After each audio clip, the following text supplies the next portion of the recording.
my name's Lucy, and thanks for coming over today.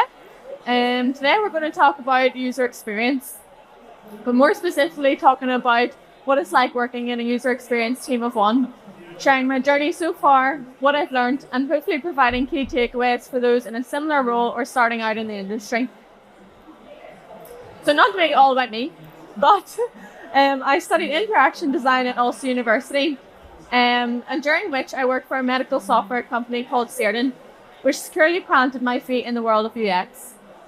Then, since graduating 2 years ago, I've been working as a UX researcher and UI designer for a creative design agency in Belfast called DigitalDNA. Guys, give me a woo. I've loved learning and grown so much as a designer while working at DigitalDNA, and although I have so much more to learn, I want to share with you the basic fundamentals required to thrive as a UX team of one.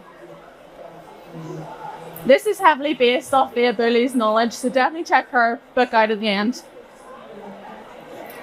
For any UX newbies, then these are the noobs who started it all. They evolve what we know now as user experience, which is the overall effect created by interactions and perceptions that someone has when they're using a product or service. And for that to be achieved, we need UX researchers, those who practice a set of methods and techniques to understand users' wants and needs. But how do we put this into practice? Well, we start by inviting people in. You want to form a gang and bring people into the cool club, and that starts with the team around you. As wise as you may be as a solo UX practitioner, it can still be difficult to get others to stand behind the UX approach. And it's not that people are against or unsupportive of the idea of a well-designed product that meets users' needs, but they often aren't wise as to how that's truly achieved. So you want to build their understanding, and that starts with the conversation. Invite your non-UX colleagues to that conversation, the likes of project managers, designers, developers, videographers, marketers, and anyone else that's willing to listen. You want to build a community of support to champion for UX within your industry. So get these teammates involved in your process so that they can get a better sense of what UX is and the value it provides. Sticky notes are a requirement here. This collaboration between cross-functional teams also allows a number of minds to brainstorm together. As the saying goes, a problem shared is a problem halved. Each of us here have experienced a different life, had different upbringings, and been exposed to different surroundings. Yet we are all users of the same interfaces. Therefore, we all have input to share regarding the UX problem at hand. It's important for this collaboration to carry on throughout the project development. Something we do within DHD are show and tell mornings, where we showcase a project deliverable so that everyone can get their eyes on it, allowing all members of the team to provide valuable feedback. Previously, I've also got the team to conduct my usability sessions, mainly with the purpose of testing the tests, but it always ends up providing valuable insights. Their continued involvement within the UX process showcases their support for the UX team of one. The same principles apply when working with clients. It's likely to hear setbacks like, the UX is too expensive, it takes up too much time, or we've already done target market research, so we don't need any of that. In this situation, it's not about winning the argument, it's about bringing them on the journey with you. Show them the importance of UX in your findings, teach them what it's like, that it's always less expensive to fix or improve a project plan before it's built. The DHD team aim to become an extension of the client's team, allowing for easy communication and seamless delivery as we ensure both parties are on the same page at all times by sharing deliverables throughout the project process. And obviously with every completed client project is a brand new case study. So make sure to tell these stories publicly, showcase the work you're proud of and the projects you've achieved, attracting more clients who are interested in UX services. The next takeaway is to continually evolve your process. There's no certified process that all UX practitioners follow, just a relatively standard set of activities and deliverables that we all use. This is what the website design process looked like in the beginning, but over the past 2 years I've worked hard at implementing best practices and new activities with each completed project, ensuring my process is continually evolving. To give insight into my process, you can see there are 4 key stages. Again, this is influenced by Leah Bully. So there's planning and discovery, research, design, testing and validation. But the activities within each stage changes depending on a project's requirements. Planning and discovery is about seeking needs, not wants. So ask plenty of questions, familiarize yourself with the industry, get to know their goals and expectations, but make sure to think beyond what the client is asking for in order to find the right solution. It is our job as UX practitioners to dig deep and understand the needs of the user rather than the client. The next stage then is research. This is where we must avoid assumptions. Assumptions are easily made, but they're not factual. It's important to recognize assumptions and clarify them with your users. Do so by putting yourself in the shoes of your target audience. Experience their day, their environment, and their surroundings to truly understand their needs. Followed by design, this is where creativity begins to ooze. From paper sketching solutions to high-fidelity wireframes, and in the end, achieving an interactive prototype that brings your ideas to life. Then lastly is testing and validation. With a pretty designed solution, you must ensure the solution you've created solves the problem identified in the beginning, therefore meeting the needs of the user. So seek feedback in order to shape the final product.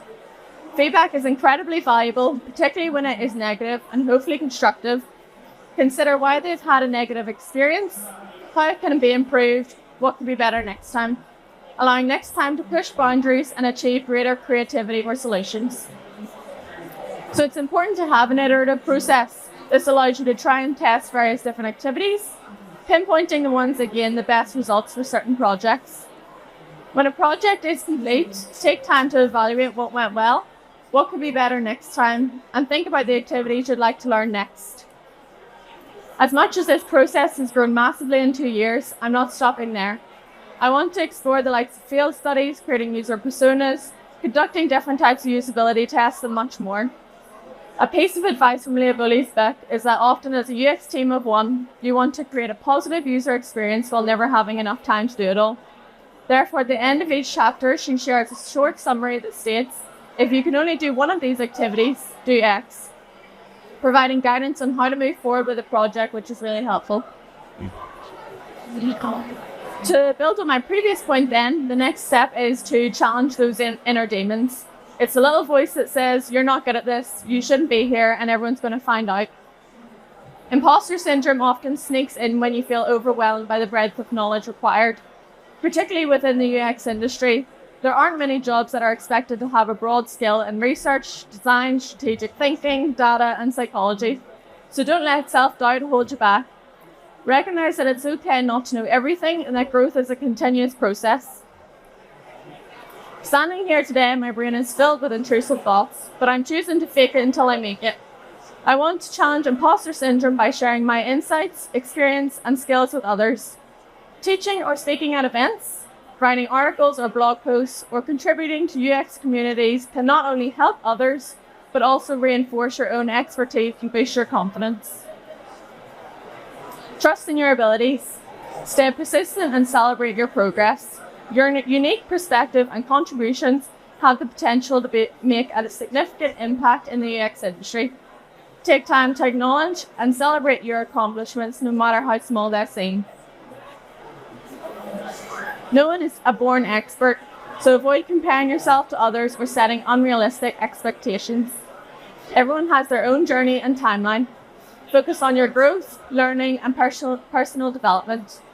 Remember that the field of UX is constantly evolving, and there's always more to learn. Instead of viewing your lack of knowledge as a sign of incompetence, see it as an opportunity for growth. Embrace continuous learning and be open to expanding your skill set. Which leads me on to my last takeaway for a user experience team of one, which is to continually learn. Find resources that help improve your skills and processes. And I just wanted to share some of my favorite resources, which could be in the form of books, which hopefully after today everyone will pick up a copy of The User Experience of Team of One by Leah Bully.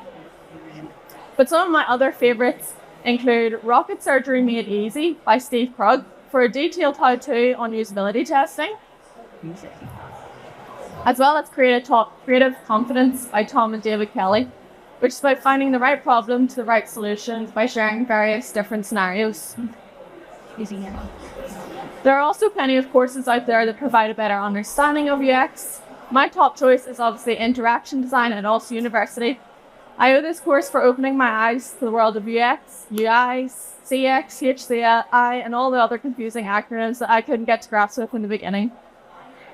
Alternatively, head to interactiondesign.org, the UX Design Institute, and hundreds of other online courses out there.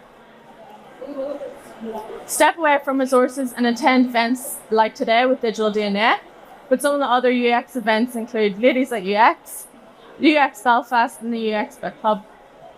And again, you can find out about these online through the likes of Twitter or Meetup. And lastly, find a mentor or multiple.